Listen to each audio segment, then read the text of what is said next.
Stroke में 19 lakh brain की sales हर minute मर रही होती है। तो इस गोल्डन मिनट्स को मिस मत करना। स्ट्रोक को कैसे रिकॉग्नाइज करेंगे एंड कैसे प्रिवेंट करेंगे मैं इस वीडियो में बताने वाली हूँ, तो एंड तक जरूर देखना। What actually is a stroke? जैसे हार्ट अटैक होता है वैसे ही ब्रेन अटैक होता है।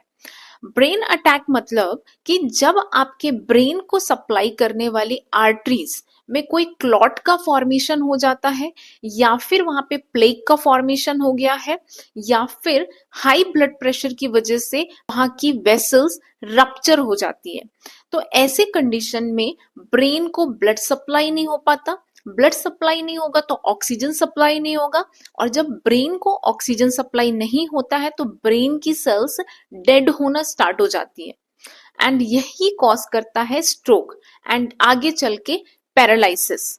अब इसका मोस्ट कॉमन कॉज होता है हाई ब्लड प्रेशर। स्ट्रोक का सिम्टम याद रखने के लिए इजीएस्ट ट्रिक है fast. F stand for face dropping. अगर किसी पर्सन के अंदर एक साइड का फेस ड्रॉप दिख रहा है, दैट मीन्स कि वो पेशेंट के अंदर स्ट्रोक का सिम्टम्स आ रहा है। अगर पर्सन स्माइल कर रहा है और एक साइड का चिक्स जो है वो ऊपर की तरफ है और दूसरे साइड का चिक्स जो है वो ड्रॉप कर रहा है, अगर फेस ड्रॉप है तो ये सिम्टम हो सकता है स्ट्रोक का। ए स्टैंड फॉर आर्म वीकनेस। अगर आपने पर्सन को बोला हाथ उठाने के लिए, लेकिन वो पर्सन हाथ उठाते ही ड्रॉप हो जा रहा है, दैट मीन्स कि आर्म्स में बहुत ज्यादा वीकनेस है।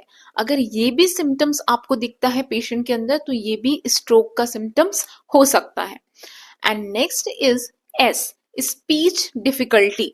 आपको पेशेंट को बोलना है कि कुछ बोल के बताइए, जैसे कि मुझे पानी चाहिए, और वो पर्सन जो है उसके अंदर स्पीच में डिफिकल्टी हो रहा है, वो नहीं बोल पा रहा है ना, वो बहुत ज्यादा स्लर्ड स्पीच आ रहा है, तो ये भी इंडिकेट करता है कि पेशेंट के अंदर स्ट्रोक हो सकता है।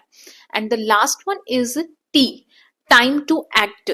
ये 3 सिम्टम्स दिखने पे आपको इमीडिएटली इमरजेंसी में कॉल करना है और पेशेंट को हॉस्पिटल लेके जाना है। अगर आपने डिले किया तो पेशेंट के अंदर में परमानेंटली डैमेज भी हो सकता है। अब आप इसे प्रिवेंट कैसे करोगे? तो 3 स्टेप्स ऑफ प्रिवेंशन याद रखना। First is manage your BP. अगर आपको बीपी का मेडिसिन चल रहा है तो आपको कोई भी डोज स्किप नहीं करनी है। कंटिन्यूसली आपको हाइपरटेंसिव ड्रग लेना है as prescribed by the doctor. Second is daily physical activities या exercise, and the third one is avoid salt और प्रोसेस्ड फूड। ये 3